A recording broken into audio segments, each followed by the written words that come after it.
A desperate alien warship is dying from within. Its medical bay echoes with the agonized groans of the insectoid Xylos, their bodies failing from a genetic plague no one can stop. Amidst this cacophony of despair, a single human doctor named Aris Thorne steps into the chaos. He ignores the skeptical glances from the towering Xylos medics and moves straight to a critical patient. His human hands work with a decisive speed that makes the seasoned alien healers pause. This moment sets the stage for a medical revolution born from sheer desperation and profound alien disbelief. By the end of this story, you will understand how one person's conviction can alter the destiny of an entire species. What secret lies buried within the Xylos genetic code, a truth their own science was blind to, and what terrifying price must be paid for a cure. What does it truly mean to save someone when the very thing you are saving them from is their own idea of perfection? Aris Thorne's analysis sliced through the ship's cacophony of despair with brutal, simple clarity. He did not speak of viruses or contagions. He spoke of a flaw written in the very language of their being. The plague was not an invasion from without, but a collapse from within, a cascading genetic decay. He traced the failure to a single, revered source. Your bioengineered exoskeletons, he told the towering high medic, are not your armor, they are your cage.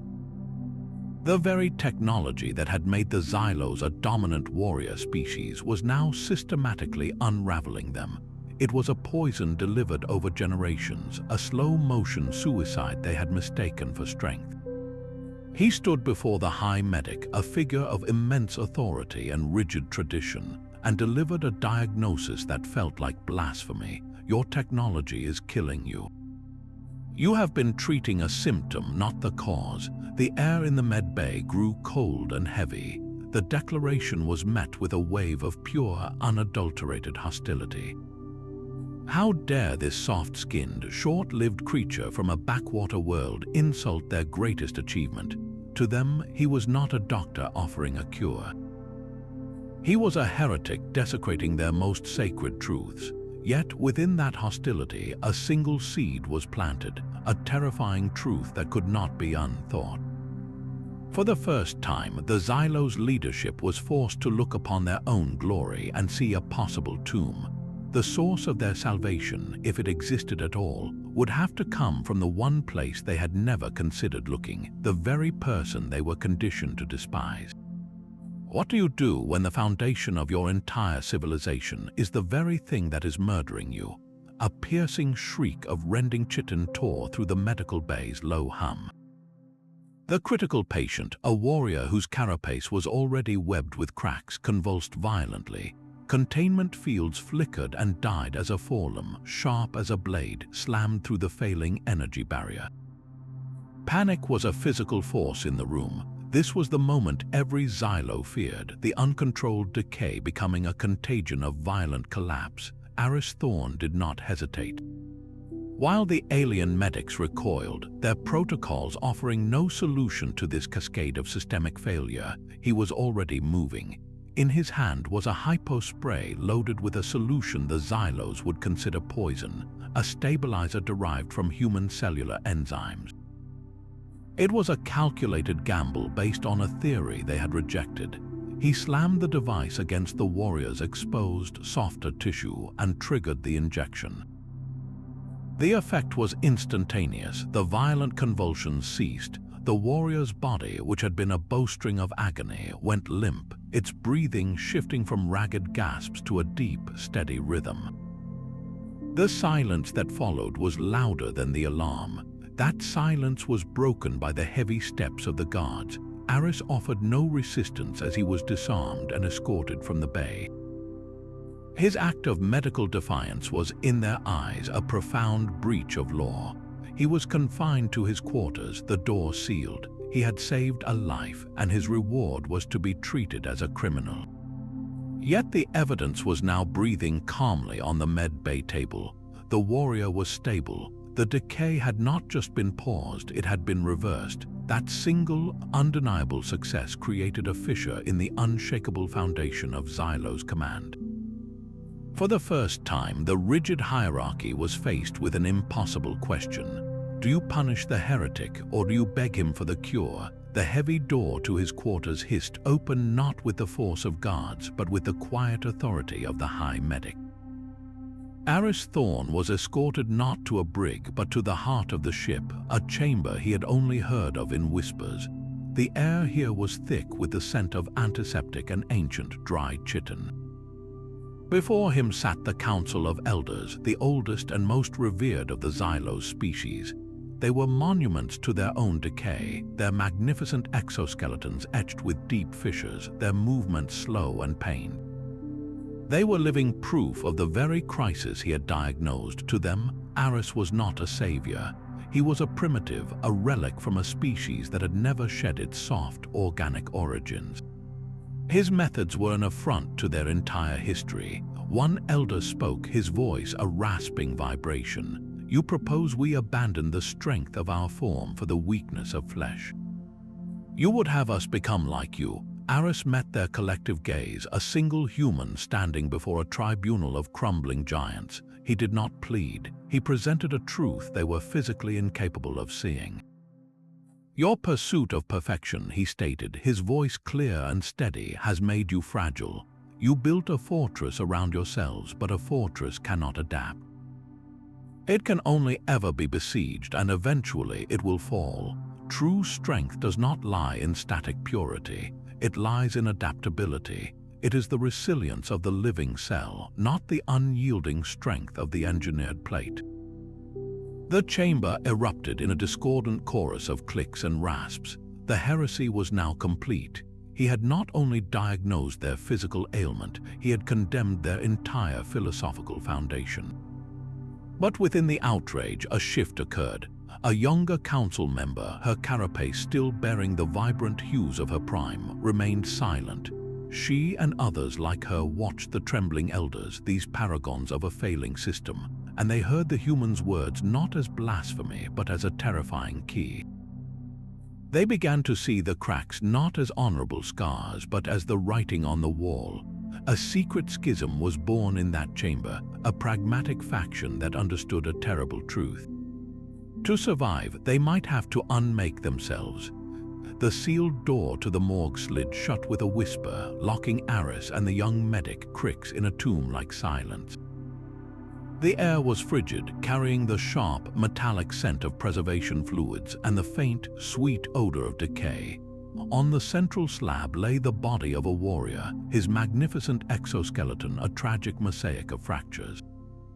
This was a forbidden act, a violation of Xylos' tradition that demanded the honored dead be returned to the hive for purification. But honor would not find the truth.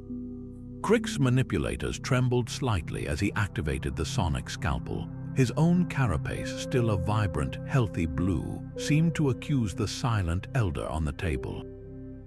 We are defiling one of our own, he clicked softly, the sound filled with a profound conflict.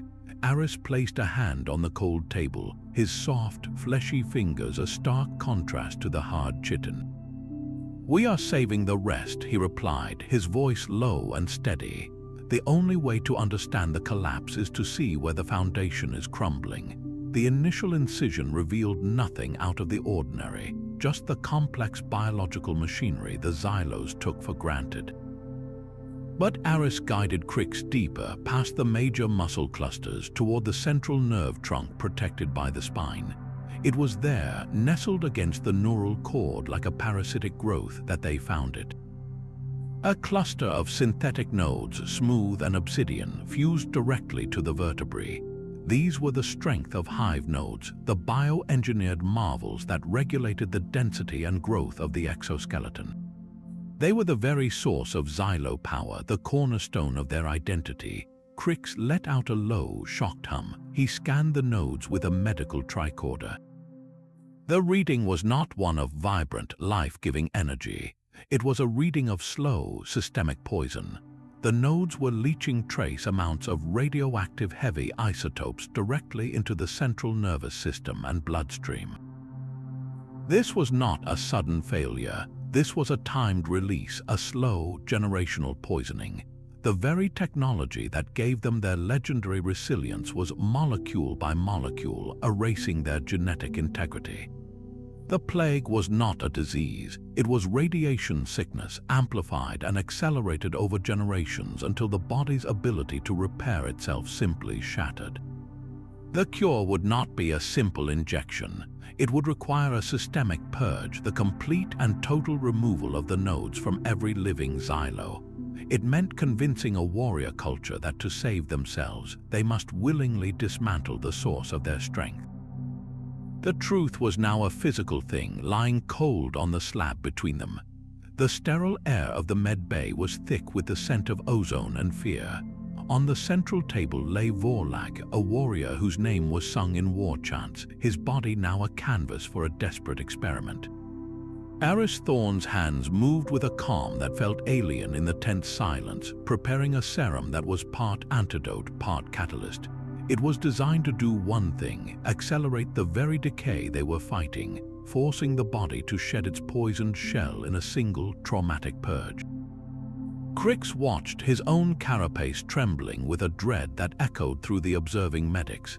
This was not healing. It looked like execution. The moment the serum entered Vorlag's system, the reaction was immediate and horrifying. A sound like grinding stone filled the room as the warrior's body arched against the restraints. Webs of fractures spread across his legendary carapace, not the slow creep of the plague, but a violent, deliberate shattering. The proud, dark plates turned a sickly gray, splintering before their eyes. Crix rushed forward, his manipulators hovering over the controls to administer a sedative to stop this madness. "You are killing him," he pleaded, his voice a strained hum of despair. Aris did not look up from his patient, his voice cutting through the chaos with the force of a physical blow. "The armor must break for the being inside to heal. Trust me, it was not a request, it was a command born of absolute, terrifying conviction." And in that moment, poised between faith and disaster, Crix hesitated. Then, with a final, deafening crack, the entire outer layer of Vorlag's exoskeleton gave way. Fragments of brittle chitin fell away like shards of pottery, revealing not the bloody, exposed flesh the Xylos expected, but a new, softer layer beneath. It was pliable, shimmering with a healthy, moist sheen, its color a vibrant, deep blue they had not seen in generations. The violent tremors ceased. Vorlag's breathing, which had been ragged with agony, evened out into a deep, steady rhythm. He was alive, he was vulnerable, yes, his new skin a temporary weakness, but he was free of the radioactive poison that had been killing him. The first true success was lying on the table, breathing the free air of a new life. The cure was not a gentle medicine. It was a controlled demolition of everything they had ever been. The sound of the med bay door exploding inwards was not one of metal, but of pure, unadulterated rage. Commander Vorlag, a mountain of scarred and unpurged chitin, stood framed in the wreckage, his multifaceted eyes burning with a holy fire. He was the embodiment of the old guard, a zealot who saw glory in the very cracks that were killing his people. His gaze swept over the scene, past the stunned medics, and locked onto Aris Thorne.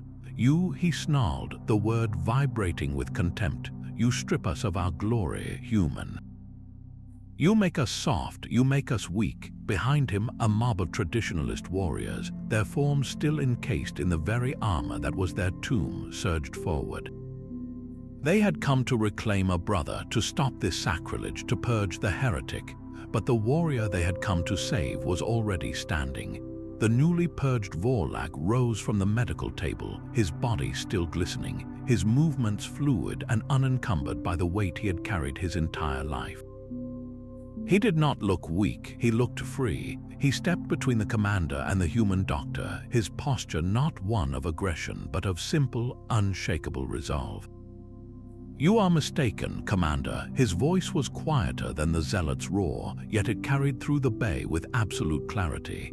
He gestured to his own body, to the vibrant, living skin that had replaced the dead, radioactive shell.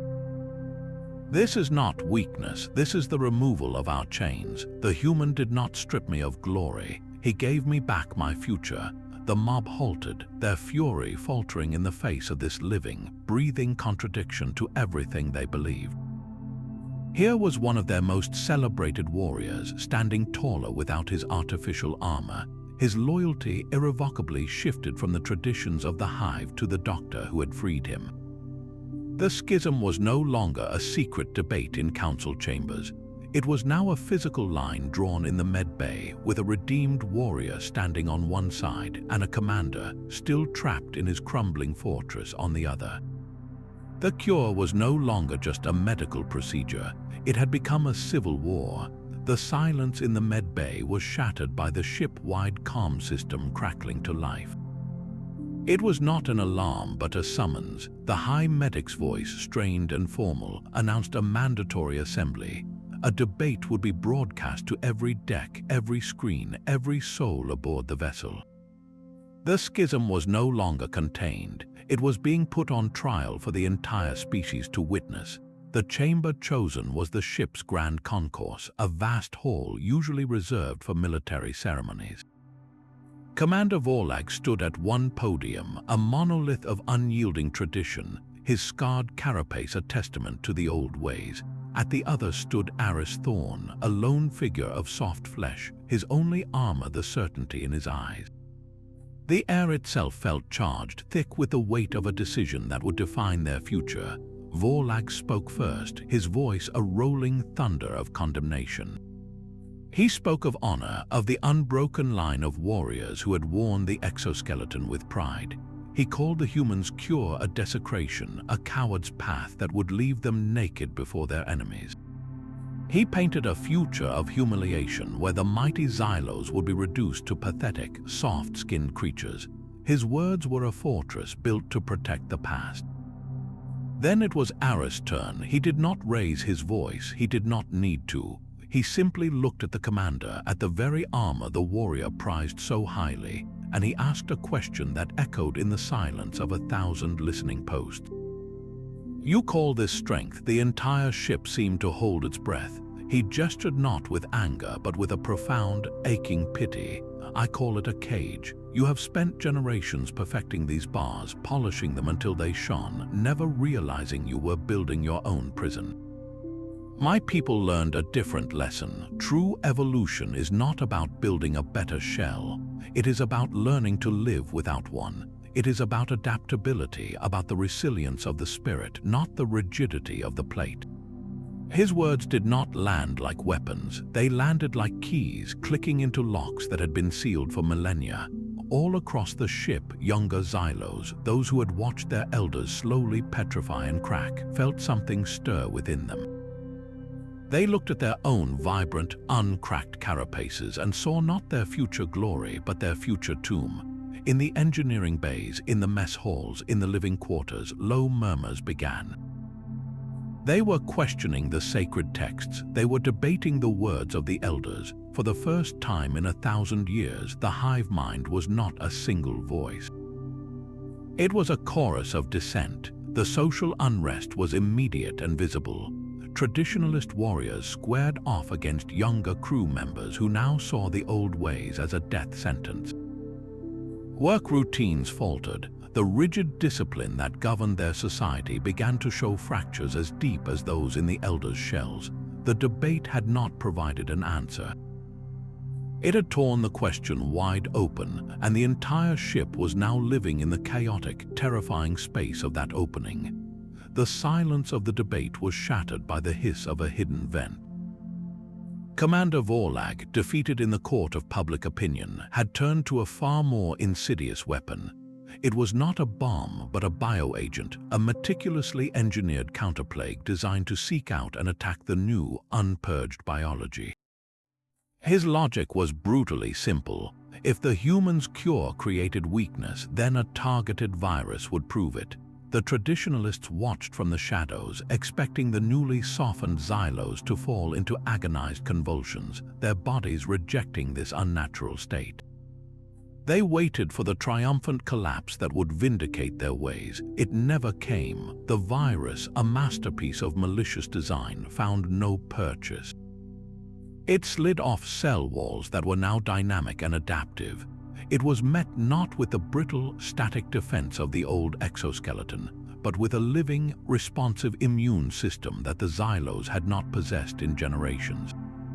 The engineered plague did not make Thorne's patients sicker. It evaporated inside them, neutralized by a biological resilience they had forgotten they could possess.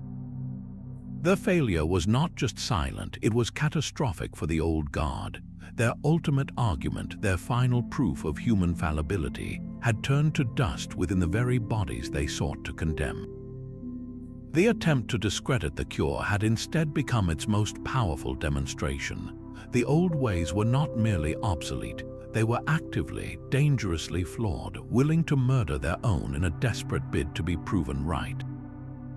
This single, silent event did more to convert the remaining traditionalists than any speech or debate ever could.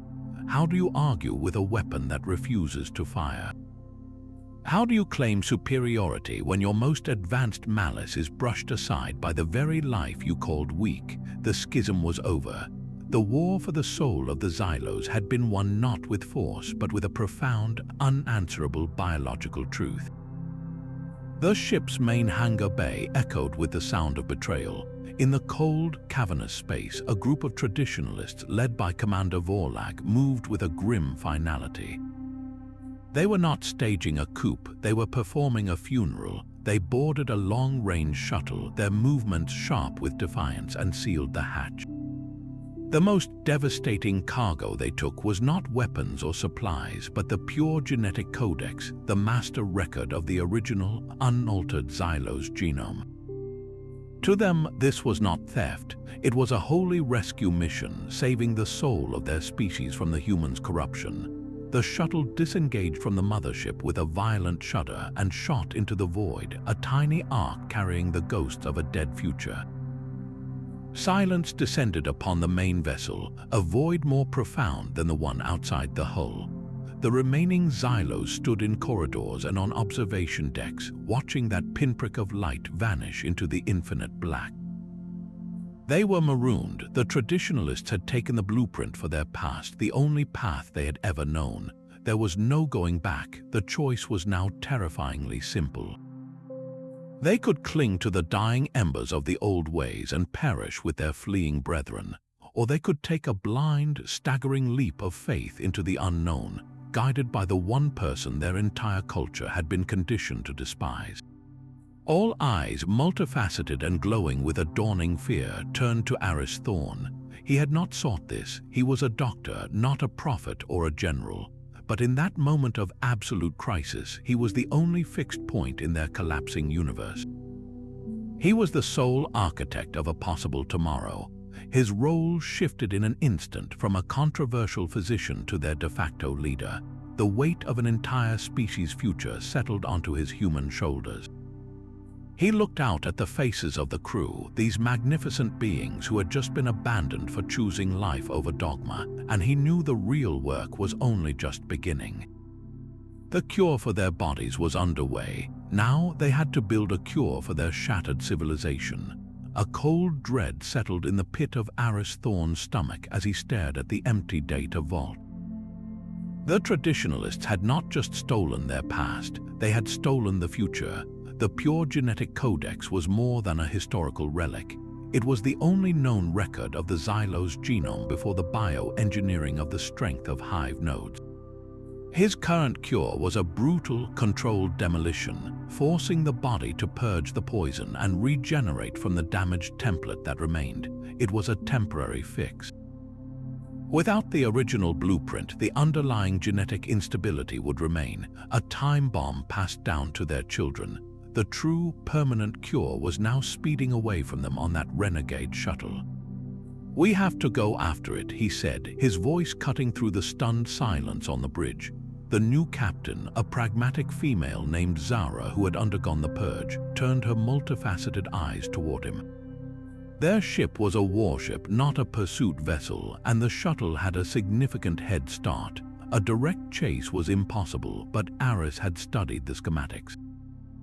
He knew that type of shuttle. It has a secondary systems archive, a hardened data core for long-term survival missions. They would not have jettisoned it.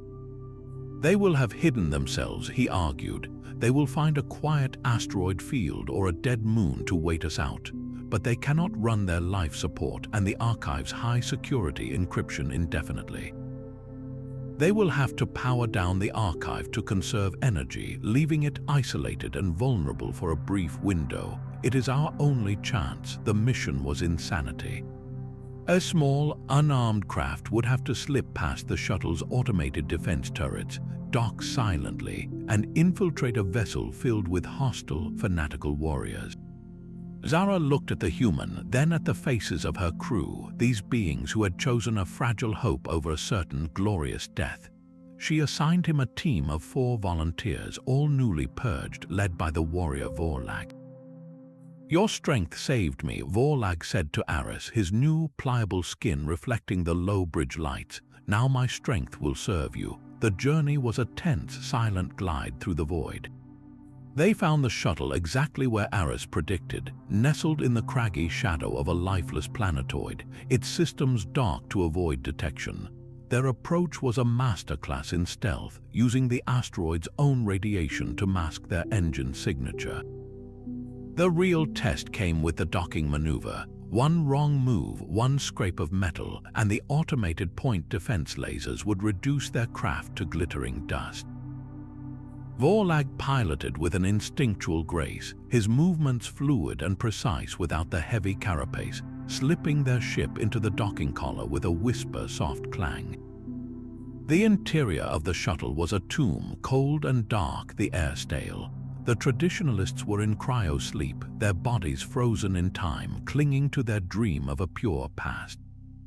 A team moved like ghosts through the corridors, their path lit only by the glow of their wrist lamps. The archive door was sealed with a complex genetic lock, keyed only to the sleeping commander's DNA. There was no time for subtle hacking. Crix, who had joined the raid, produced a laser scalpel.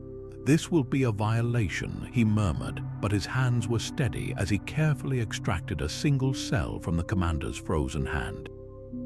The door slid open. Inside, the genetic codex hummed softly, its data crystals glowing with a soft blue light. As Aris reached for it, a final security protocol activated.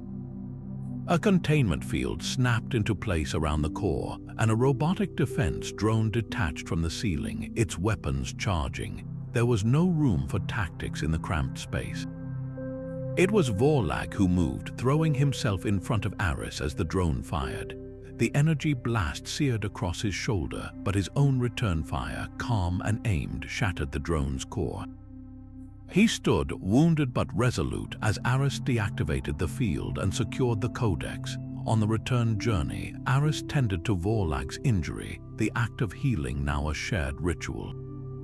The warrior looked at the human doctor, not as an alien or a heretic, but as a battle brother. "You risked everything for a blueprint," Vorlag stated, not as a question, but as an observation. Aris held the data crystal, feeling the weight of an entire species sleeping within it. "It is not just a blueprint," he replied. "It is a memory. It is who you were before you were told what you had to be. With this, your children will not need a cure. They will simply be whole." The raid was more than a retrieval mission. It was the final, unbreakable seal on their alliance, forged in silence and sacrifice, securing not just a medical future, but the very soul of the Xylos people. The silence in the genetics lab was a fragile thing, broken only by the hum of sequencing machines and the soft, rhythmic clicks of Crix manipulators. The original codex was integrated, its pristine data a stark contrast to the corrupted sequences they had fought for so long. Aris Thorne stood before a holographic display, the double helix of the Xylos genome rotating slowly, its damaged sections highlighted in a sickly, pulsing red. Their task now was not to force a purge, but to perform a rewrite. They were building a messenger, a retrovirus designed to seek out every cell and gently, permanently correct the ancient error. It was the difference between performing emergency surgery and rewriting the very instructions for life. Days blurred into nights. Aris, with his deep understanding of genetic principles, designed the viral vector, while Crix, with his innate knowledge of Xylos biology, ensured it would be accepted by their unique cellular machinery. They were a perfect fusion of human insight and Xylo precision, building a key for a lock that had been sealed for millennia. When the first batch was complete, a vial of clear liquid that held the future of a species, Aris called the entire medical team together. He held the vial up to the light. "This is not a cure for the plague," he told them, his voice quiet but carrying immense weight. His gaze swept over the assembled medics, their forms a mix of the old, cracked carapaces and the new, softer skins. "This is something far more profound. This retrovirus will not make you what you were. It will make you what you were always meant to be." The statement hung in the air, so simple and yet so revolutionary that it seemed to change the very pressure in the room. For the Xylos, their entire identity was a narrative of progress, of building themselves into something stronger, something more perfect. Aris was telling them that their true story was one of return. Their greatness was not an achievement waiting at the end of an engineering path. It was a birthright they had accidentally paved over. What does it mean to be a Xylo? The question was no longer answered by their sacred texts or their war chants. The answer was now contained in that small glass vial, a truth that had been hiding inside them all along, waiting only to be remembered. 100 Xylos stood in the central med bay, a line of silent statues awaiting judgment or redemption. Each one received the injection, the clear retrovirus entering their systems not as a medicine, but as a command from their own forgotten past. Then the waiting began. For a long moment, nothing happened. The only sound was the low hum of the ship and the quiet, anxious breathing of the observers. Then a single, sharp crack echoed through the chamber, as clear and definitive as a stone splitting. It was the sound of a warrior's chest plate fracturing. But this was not the agonizing shatter of the plague. This was different. It was the sound of a seed pod opening, of an eggshell giving way to new life. All across the bay, the same phenomenon occurred in a wave of quiet transformation. The old, brittle exoskeletons did not painfully explode off their bodies. They delaminated, peeling away in large, clean sections like the petals of some metallic flower blooming in reverse. Underneath was not raw, vulnerable flesh, but a new integument, sleek and shimmering with a healthy, organic luster. It had subtle, shifting patterns of color like mother of pearl, and it moved with the warrior's breathing. They were shedding not just a shell, but an entire epoch of their existence. A warrior flexed her arm, and where once there would have been the grating scrape of chitin, there was only the soft whisper of fluid, powerful motion. Another touched his own face, his manipulators tracing the smooth, resilient curve of a jaw that was now truly his own. There were no cries of pain, only soft, astonished clicks and hums of wonder. This was not a medical procedure anymore. It was a rebirth. The hope that filled the room was not a mere feeling. It was a physical presence, a warmth that spread from the transformed volunteers to the watching crew, thawing a frost of fear that had gripped the species for generations. Every risk, every act of heresy, every moment of doubt was validated in that silent, awe-inspiring metamorphosis. Aris Thorne watched, a single human at the center of a revolution he had not started but merely unlocked. He had not given them a new form, he had given them back their choice. The cure was no longer a theory or a desperate gamble. It was a living, breathing army of 100 testaments to a future they could now finally believe in. The metamorphosis was only the beginning. In the days that followed, the med bay became a place of quiet astonishment. The first sign was subtle, a shared glance between two warriors that conveyed an entire conversation. A medic tending to a minor burn on a patient's new skin would instinctively reach for a specific analgesic before the patient even voiced their discomfort. These were not coincidences, they were echoes of something deeper, a connection flickering to life after millennia of silence. The Xylos were not just healing physically. They were awakening. A young Xylo named Lyra was the first to give the phenomenon a name. She approached Aris Thorne, her movements fluid and unburdened, her eyes glowing with a soft internal light. "We can feel each other's pain," she said, her voice filled with a kind of reverent wonder and joy. "It is not like hearing words, it is a resonance, a hum in the background of our minds." She placed a hand over her heart. The exoskeleton was a damper. It isolated us, made us islands of solitary strength. We were never meant to be alone in our shells. This was the profound truth Aris had unlocked. The bioengineered nodes had not only poisoned their bodies, they had suppressed their very nature. The legendary Xylo resilience, their famed hive mind coordination, had been a crude, technological imitation of a far more elegant biological reality. Their true strength lay in empathy, in a latent, low-level telepathic connection that allowed them to truly feel for one another, creating a social cohesion that was both unbreakable and deeply compassionate. This was followed by another discovery, one that redefined their understanding of injury. A technician who had accidentally deeply lacerated his new arm watched in stunned silence as the wound stopped bleeding almost instantly.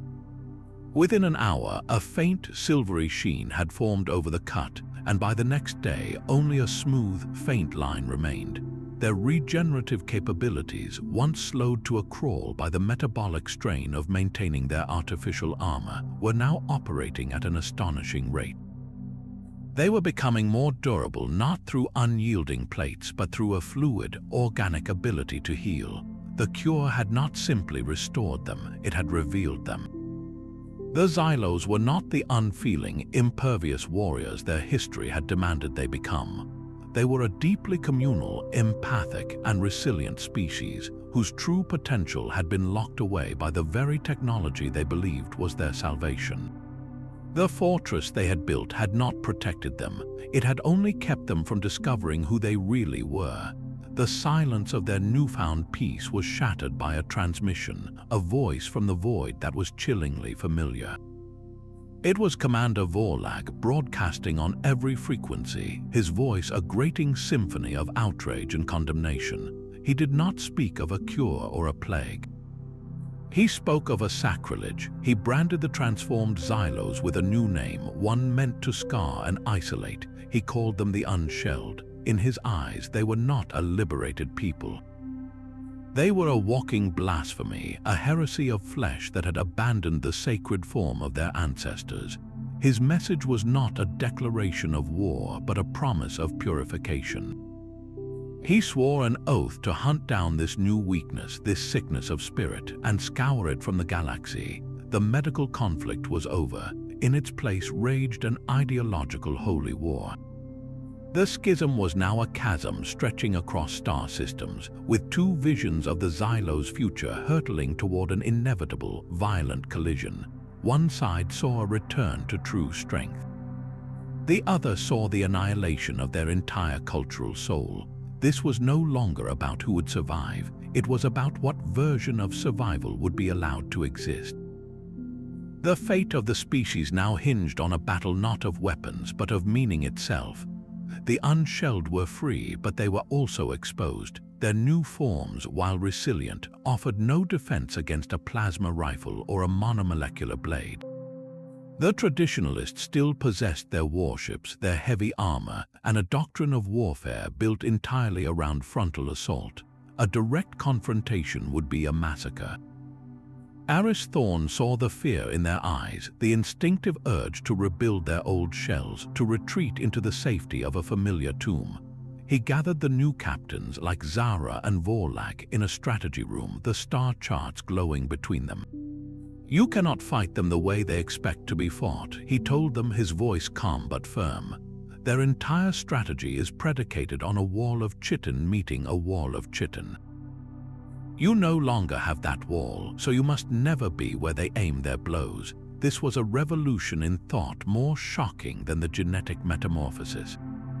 He began to teach them the art of the guerrilla, a form of warfare born from human history, from the weak finding ways to outmaneuver the strong. He spoke of hit-and-run tactics, of striking supply lines and communication relays, of using terrain and deception as primary weapons. He taught them to be shadows and ghosts, to vanish before the enemy even knew they were there. For warriors raised on the glory of head-on combat, it felt like learning a new language of dishonor. But then Aris pointed to their greatest, most untested asset. "Your new connection is not just for sharing feelings," he said, his gaze intense. "It is a real-time, instantaneous tactical network. You can sense an enemy's intent before they act. You can coordinate a fleet maneuver without a single transmission. Your strength is no longer a wall to hide behind.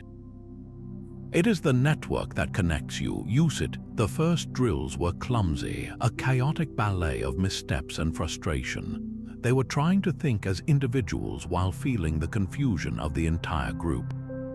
But slowly, a new coordination emerged. A pilot would bank her fighter an instant before the order was given, because the wingmate 2 ships over had already felt the threat. A ground unit would melt into the cover of an asteroid field, their movements perfectly synchronized by a shared, unspoken understanding of the terrain.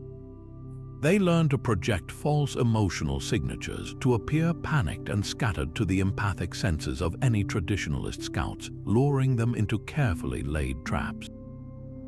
They were no longer a fleet of individual warships. They were becoming a single, distributed organism, a mind with 1,000 bodies, capable of a fluid, adaptive form of warfare the rigid traditionalists could not possibly comprehend. Their greatest vulnerability had become their ultimate weapon. The nebulous swirling clouds of violet and crimson gas were not just a cosmic spectacle, they were a perfect trap. The traditionalist fleet emerged from the stellar dust like phantoms, their targeting systems already locked.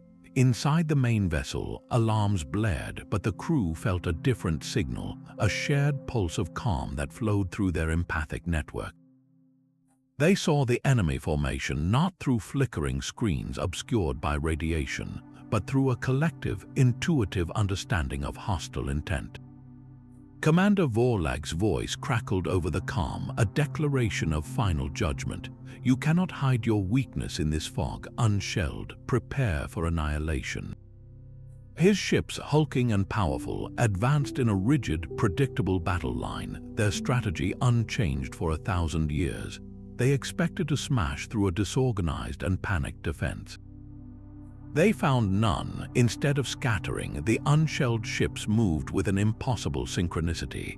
A flight of nimble fighters banked in perfect unison, slipping between volleys of plasma fire without a single verbal command.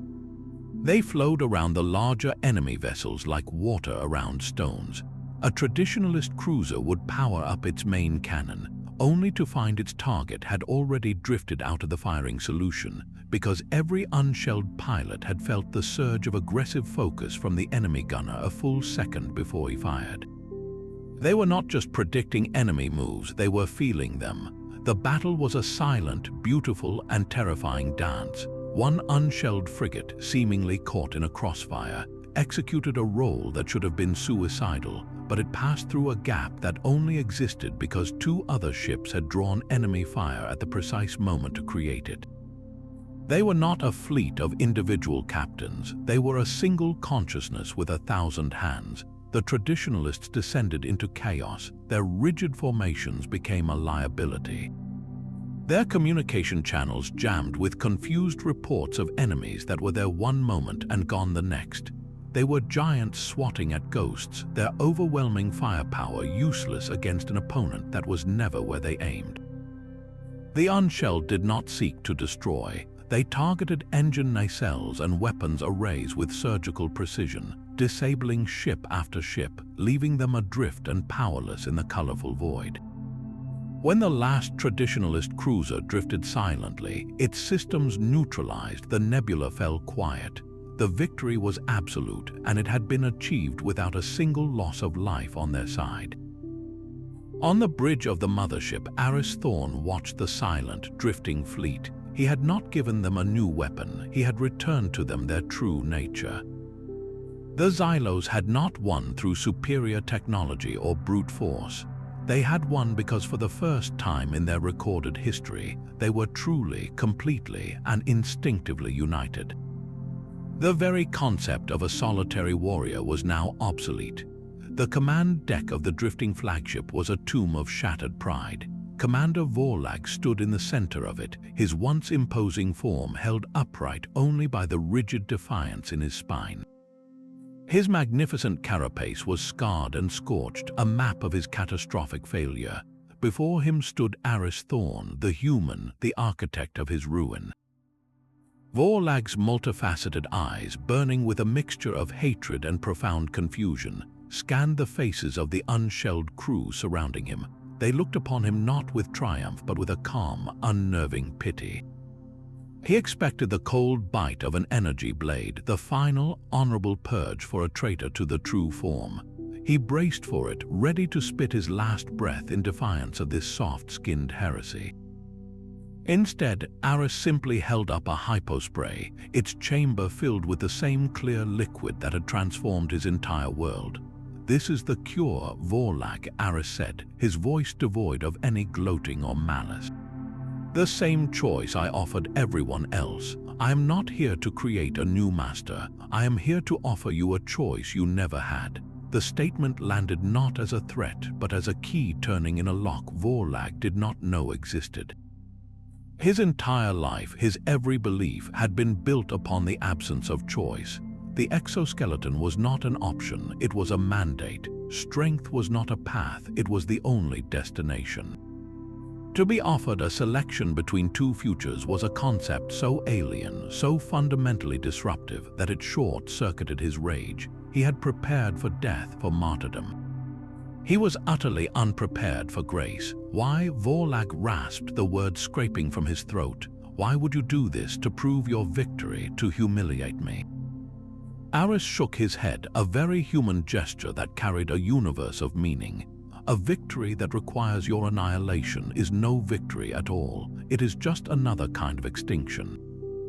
"I am a doctor, Commander. My purpose is to heal, not to conquer. The ideology you represent, the belief in a single, rigid path to strength, is the real sickness. And it is a sickness that cannot be defeated by force, only by offering a better way." The act of mercy was a weapon more devastating than any fleet. It struck at the very heart of the traditionalist creed, which taught that weakness must be purged, that deviation must be destroyed. Here was the ultimate deviation, the supreme heretic, refusing to enact the very punishment their own laws demanded. He was not destroying his enemy. He was trying to save him. As Vorlag looked from the hypospray to the faces of the unshelled crew, he saw no weakness. He saw a quiet confidence, a unity that felt deeper and more solid than the brittle discipline of his own fleet. The walls of certainty he had built around his mind began to fracture. If the enemy was not an enemy, then what was he fighting for? If strength could look like this, then what had his own life been? The capture of the commander did not end the war, but it began the true dismantling of the old faith, one shattered assumption at a time. The sight of Commander Vorlag accepting the hypospray was a tremor that rippled through the entire traditionalist fleet. They watched their most unyielding leader, the living symbol of their cause, make a choice that shattered the very foundation of their war. He did not crumble to dust. He did not scream in betrayal. He simply stood there, and then he changed. The brittle, scarred plates of his armor delaminated, falling away to reveal the same sleek, vibrant skin that marked the unshelled. In that single, silent moment, their entire ideological universe collapsed. There was no grand final battle, no last defiant stand. One by one, the warships drifting in the nebula powered down their weapons. Their comm channels flooded not with surrender, but with a single, desperate request. They asked for the cure. The war ended not with a bang, but with a collective, species-wide sigh of relief, a release of a tension that had been building for generations. The last barriers to the cure, the walls of dogma and fear, finally dissolved. Across the fleet, in hangar bays and on command decks, a mass transformation began. It was not a medical procedure anymore. It was a homecoming. Warriors who had faced each other as enemies just hours before now stood together, shedding the shells that had kept them isolated and afraid. They were not becoming something new. They were, for the first time, becoming themselves. This was the birth of a new, shared identity, one woven from both biological truth and hard-won cultural understanding. The Xylos were no longer divided into the pure and the corrupted, the traditionalists and the unshelled. They were simply one people, united by a common genome and a shared history of survival. For the first time in centuries, the hive mind was not a command structure, but a chorus of individual voices connected by empathy and a future they would now build together. The Grand Hall, once a place of cold military ceremony, now thrummed with a different kind of energy. It was a symphony of shared emotion, a resonance of profound gratitude that every being in the room could feel. The air itself seemed to shimmer. At the center stood the Council of Elders, but they were unrecognizable from the crumbling monuments of despair Aris had first confronted. Their forms were now sleek and whole, their movements fluid and graceful. They carried not the weight of a dying tradition, but the lightness of a future they had chosen. The eldest among them, his voice no longer a pained rasp but a clear, resonant tone, spoke directly to Aris Thorne. "Human, you came to us as a stranger, a voice from the void speaking a language we refused to hear. You did not bring us a weapon, you did not bring us a conquest, you brought us a mirror, and in it we saw the prison we had built for ourselves. You did not shape our bodies, Aris Thorne. You gave us the courage to reshape our own souls. For this, our people have a name for you. From this day forward, you shall be known as the Shaper of Souls." The title echoed through the hall, not as a formal proclamation, but as a truth being accepted by thousands of hearts at once. It was not a name of dominion, but of profound gratitude for a gift they could never repay. Then the ceremony shifted into something far more intimate. The elders surrounded him, and from a crystalline vessel, they anointed his forehead with a fragrant oil that carried the scent of their homeworld, a scent of damp earth and blooming night flowers that had been lost to them for generations. "By this act we make you kin. Your blood may be different, but your spirit is now woven into the great song of our people. You are Xylo." In that moment, the last barrier between doctor and patient, between human and alien, dissolved completely.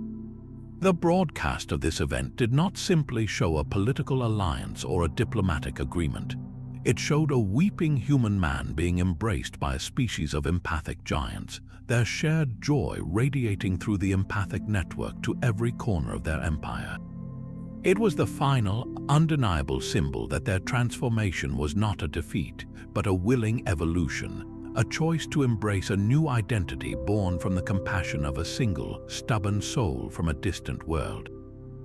The child's first cry was not a sound of distress, but a soft, melodic hum that resonated on a frequency both alien and deeply familiar. She was the first of her kind, a living bridge between stars, born from a cured Xylo warrior and the human diplomat who had helped usher in their new age. Her skin held the subtle, shifting iridescence of her mother's people, yet its texture was softly pliable, a perfect blend of resilient and tender.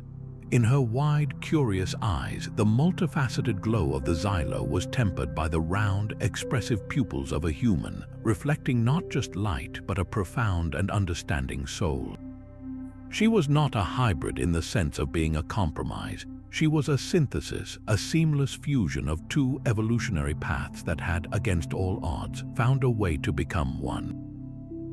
This child was immediately recognized as more than a biological marvel.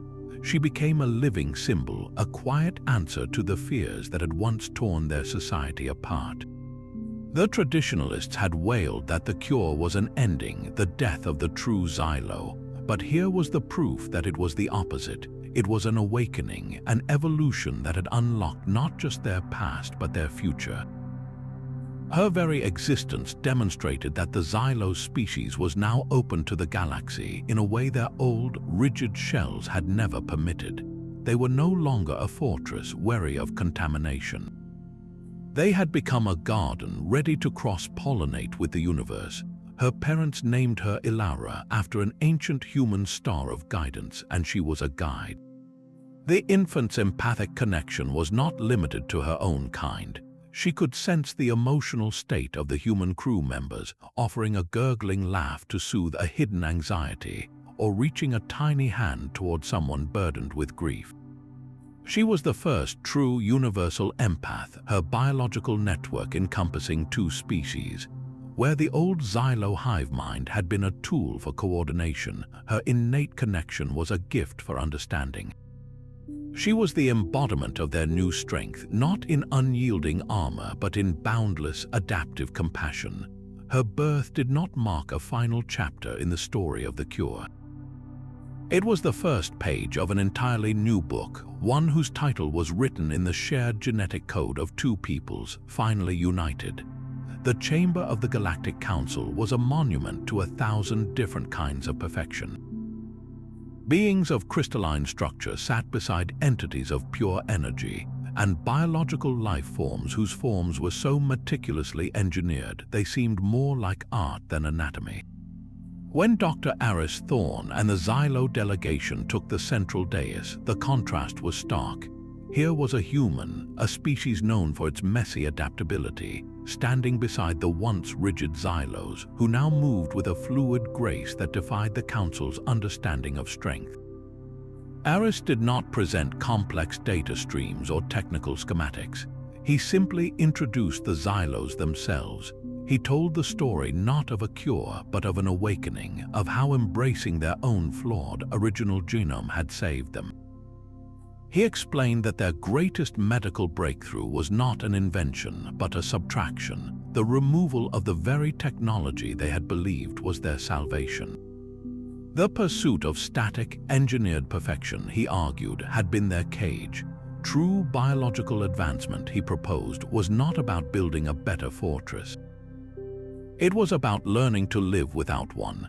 It was about resilience, adaptability, and the profound strength found in genetic diversity.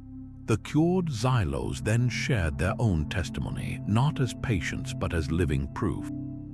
They spoke of the empathic connection that had returned, of a society no longer bound by the silent isolation of their shells.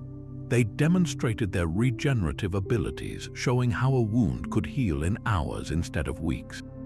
A council member from a species that had replaced 90% of its organic body with cybernetics asked, with a tone of disbelief, if this was not merely a regression to a more primitive state.